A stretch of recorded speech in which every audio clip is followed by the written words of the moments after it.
Hi, ഇന്ന് ഇച്ചിരി ചേനക്കാര്യം പറയാൻ വേണ്ടി പോകണം കേട്ടോ. അപ്പോൾ അമ്മയ്ക്ക് ചേന കഴിക്കണമെന്ന് ആഗ്രഹം പറഞ്ഞപ്പോഴത്തേക്ക് അച്ഛൻ തൂമ്പയായിട്ട് ഇറങ്ങിയിട്ടുണ്ട് നമ്മൾ നട്ട ചേന പറിച്ചെടുക്കാൻ വേണ്ടി. കാരണം ഇത്രയും വെയിലും വരൾച്ചയൊക്കെ ഉള്ളതുകൊണ്ട് എവിടെ നട്ടേന്ന് അറിയത്തില്ല, തണ്ടൊക്കെ ഉണങ്ങി പോയിട്ടുണ്ട്, പറിക്കാനുള്ള സമയം കഴിഞ്ഞു പോയിട്ടുണ്ട്. അപ്പോൾ നമ്മൾ ആദ്യത്തെ ചേന കിട്ടിയിട്ടുണ്ട്. പക്ഷേ പ്രശ്നം എന്താണെന്ന് വെച്ചിട്ടുണ്ടെങ്കിൽ അതിൻ്റെ മെയിൻ ഐറ്റം ചീഞ്ഞു പോയിരിക്കുകയാണ് കേട്ടോ. വിത്ത് മാത്രമേ ഉള്ളൂ നന്നായിട്ട് കിട്ടിയേക്കുന്നത്. അപ്പോൾ ഇതുകൊണ്ട് യാതൊരു പ്രയോജനമൊന്നുമില്ല അതിൻ്റെ മദറിന്. അപ്പോൾ ഇതുപോലെ കുഞ്ഞു കുഞ്ഞു വിത്തുകൾ അതിലുണ്ട്, അത് പൊളിയാണ്, അത് നമ്മളെടുക്കും. അങ്ങനെ രണ്ടാമത്തെ ചേന കിട്ടിയിട്ടുണ്ട്. ഇത് വലിയ കുഴപ്പമില്ല കേട്ടോ. അപ്പോൾ എല്ലാം കൂടി ഈ വർഷം കഴിക്കണ്ടല്ലോ, അപ്പോൾ അടുത്ത വർഷത്തേക്ക് നമ്മൾ എടുത്തു വെക്കും വിത്തിന് വേണ്ടി. അങ്ങനെ ഇത് നമ്മൾ ഇതിന് വേണ്ടി എടുത്തു വെക്കും. ഇതിന് ഒരു കുഴപ്പമില്ല. അങ്ങനെ നമ്മൾ കേടുപാടുകളൊന്നും സംഭവിക്കാതെ ഓരോന്നായിട്ട് കൊണ്ടുവച്ചേക്കുവാണ് കേട്ടോ.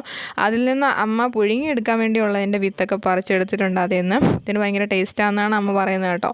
അപ്പോൾ ഇതാണ് ഇന്നത്തെ ചേനക്കാര്യം. വീഡിയോ ഇഷ്ടപ്പെട്ടാൽ കമൻറ്റ് ചെയ്യാൻ വേണ്ടി മറക്കരുത് കേട്ടോ. അപ്പോൾ കൃഷി ഇഷ്ടമുള്ളവർക്കൊക്കെ ഷെയർ ചെയ്ത് കൊടുക്കാൻ വേണ്ടി മറക്കണ്ട.